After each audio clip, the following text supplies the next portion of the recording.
মঞ্চিচর নতুন একটা ব্রিজ দিয়া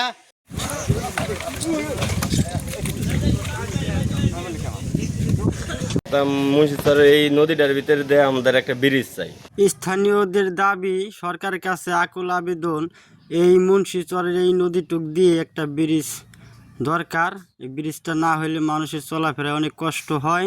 এখান দিয়ে নৌকা দিয়ে অনেক মোটর সাইকেল যানবাহন পার করা লাগে।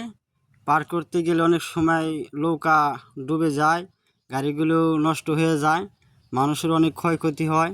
স্থানীয়দের বক্তব্য অনুযায়ী এখানে একটা ব্রিজের দরকার, তাই বাংলাদেশ সরকারের কাছে আবেদন।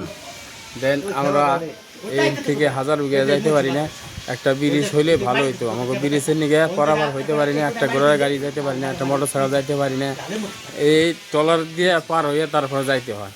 এটার মধ্যে একটা ট্রলার বুঝে গেলে অনেক অ্যাক্সিডেন্ট, সব মাল সামানো যাবো, মানুষও মরবো, ঘোড়াও মরবো, গাড়ি ঘোড়াও যাবো গা। চাই সোজা কথা, মঞ্চিচরের এই নদীটার ভিতরে দিয়ে আমাদের একটা ব্রিজ চাই। মানে এই ব্রিজটা সরকারের কাছে আমাদের আকুল আবেদন যে আমাদের এই জায়গাটা একটা ব্রিজের ব্যবস্থা করে দেয়। বাজারে কোনে ব্রিজ যাব আমিন খারা আলে হাজার বিঘা মাঝখানে কোল আছে, ব্রিজটা হইলে সুবিধা হয়, চলাফেরার সুবিধা। ফরিদপুর চর বদ্রসন্তান থানা চর সালেপুর এই মুন্সিচর বাজার নামক মুন্সিচর থেকে হাজার বিঘা বাজারে যাওয়ার সময় যে নদীটা আছে সেই নদী দিয়ে মানুষ চলাফেরা করতে অনেক কষ্ট হয়। আমার ক্যামেরার মাধ্যমে আপনারা দেখতে পাইলেন। মঞ্চিচর নতুন একটা ব্রিজ দিয়া আমরা চকটা তার রাস্তা যাই পারি, এই রাস্তা ব্রিজ গেলে পার হয়ে যাই পারি, আদিগুণ যাই পারি।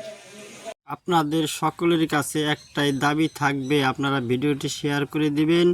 শেয়ার করে দিলে পরে আমাদের সালেপুর গ্রাম অঞ্চলে এই ধরনের ভালো ভালো কাজগুলো করতে সহযোগিতা করুন। সবাই ভিডিওটি শেয়ার করে দিন। খোদা হাফেজ।